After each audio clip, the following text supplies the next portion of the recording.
नमस्कार, जय हिंद दोस्तों। Welcome to LNC explain. अंतर्राष्ट्रीय स्तर पर कई बार अपनी दादागिरी के लिए निशाने पर लिए जा चुके चीन के तेवर नरम पड़ते नहीं दिख रहे हैं, बल्कि ऐसा लग रहा है कि जैसे ड्रैगन ने ताइवान के खिलाफ युद्ध छेड़ने का मन बना लिया हो। पिछले 3 दिनों में चीन ने 98 लड़ाकू विमान ताइवान के एयर स्पेस में घुसपैठ करने के लिए भेज दिए, लेकिन हद तो तब हो गई जब अकेले सोमवार को 52 विमानों का जखीरा गरजता हुआ चला आया। चीन की इस ताजा हरकत से पूरी दुनिया सकते में है। ताइवान के रक्षा मंत्री ने दावा किया है कि 4 अक्टूबर को पीपल्स लिबरेशन आर्मी के 52 विमान ताइवान के दक्षिण पश्चिमी एयर स्पेस में घुस गए।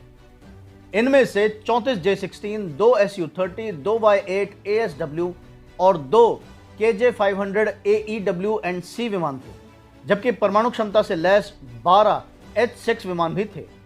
ताइवान ने जवाब में अपनी हवाई टुकड़ियां भेजी और अपने एंटी एयरक्राफ्ट मिसाइल ट्रैकिंग और मॉनिटरिंग सिस्टम को भी तैनात कर दिया। घुसपैठ करने वाले विमानों को रेडियो पर चेतावनी भी दी गई और एयर डिफेंस मिसाइल सिस्टम को इस एक्टिविटी को मॉनिटर करने के लिए तैनात कर दिया। इससे पहले ताइवान के रक्षा मंत्रालय ने कहा था कि 1 अक्टूबर से चीनी वायुसेना लगातार ताइवानी हवाई क्षेत्र में बिना अनुमति के घुसपैठ कर रही है, जबकि चीन ने इस पर कोई जवाब नहीं दिया है। अमेरिका ने चीनी विमानों की घुसपैठ पर चिंता जताते हुए ताइवान के नजदीक इसे भड़काने वाली गतिविधि करार दिया है। चीन ताइवान पर अपना दावा करता है। चीन ने शुक्रवार को 38 और शनिवार को 39 लड़ाकू विमान ताइवान की ओर भेजे थे, जो पिछले साल सितंबर से चीन के लड़ाकू विमानों की उड़ान की जानकारी साझा करने की शुरुआत के बाद से सबसे बड़ा शक्ति प्रदर्शन था। चीन के विमान शनिवार की रात के बाद रविवार को दिन में भी ताइवान की ओर आए। चीन और ताइवान के बीच की टकरार आज की नहीं है, ये कई दशकों पुरानी है। पूर्वी एशिया का द्वीप ताइवान अपने आसपास के कई द्वीपों को मिलाकर चीनी गणराज्य का अंग है। इसका मुख्यालय ताइवान द्वीप और राजधानी ताइपे है। चीन ताइवान को अपना हिस्सा मानता है, वहीं ताइवान खुद को एक इंडिपेंडेंट कंट्री समझता है। 1949 में चांग काई शेक के वक्त से दोनों देशों में ये तनातनी चली आ रही है। इसके पीछे का पूरा इतिहास एकदम अलग है। ताइवान का असली नाम रिपब्लिक ऑफ चाइना है।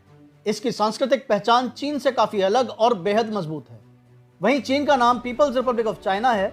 इस तरह से दोनों ही रिपब्लिक ऑफ चाइना और पीपल्स रिपब्लिक ऑफ चाइना एक दूसरे की संप्रभुता को मान्यता नहीं देते। दोनों ही देश खुद को आधिकारिक चीन मानते हुए मेनलैंड चाइना और ताइवान आइलैंड का आधिकारिक प्रतिनिधि होने का दावा करते रहे हैं। कागजी दस्तावेजों में दोनों के नाम में चाइना जुड़ा हुआ है।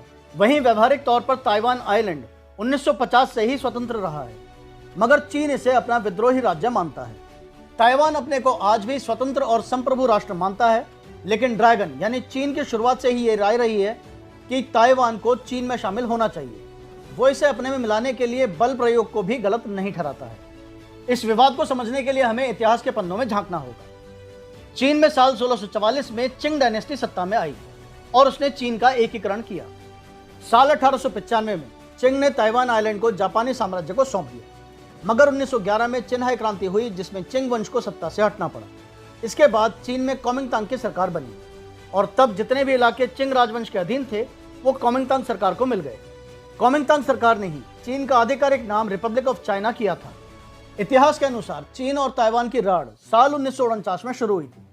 तब चीन में हुए गृह युद्ध में माओ त्से तुंग के नेतृत्व में कम्युनिस्टों ने चियांग काई शेक के नेतृत्व वाली राष्ट्रवादी कॉमिंगतांग पार्टी को हराया था।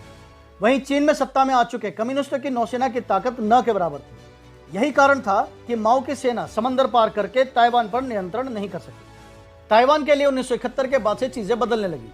अमेरिकी राष्ट्रपति रिचर्ड निक्सन ने चीन को पहचान दी और कहा कि ताइवान को यूएन सिक्योरिटी काउंसिल से हटना होगा। 1971 से चीन यूएन सिक्योरिटी काउंसिल का हिस्सा हो गया और 1989 में ताइवान की यूएन से आधिकारिक मान्यता खत्म हो गई। तभी से ताइवान का पतन शुरू हो गया था। चीन के दबाव के बावजूद ताइवान आज विकास की ओर बढ़ रहा है। आज जब पूरी दुनिया कोरोना से जंग में जान माल से रोजगार तक बहुत कुछ हार रही है, ऐसे में भी अपने पैर जमाकर इस जंग में रिपब्लिक ऑफ चाइना यानी ताइवान अपने लोगों की जान सुरक्षित किए हुए है। फिलहाल ताज़ा हालात में ताइवान के सामने एक बार फिर से खतरा नजर आ रहा है। तो इसी के साथ यह है एंड इस वीडियो का। अगर वीडियो पसंद आई हो तो वीडियो को लाइक करें, शेयर करें, कमेंट करें और अगर हमारे चैनल पर नए हैं तो चैनल को सब्सक्राइब करके घंटी का बटन जरूर दबाएं। Thank you for listening. धन्यवाद। जय हिंद।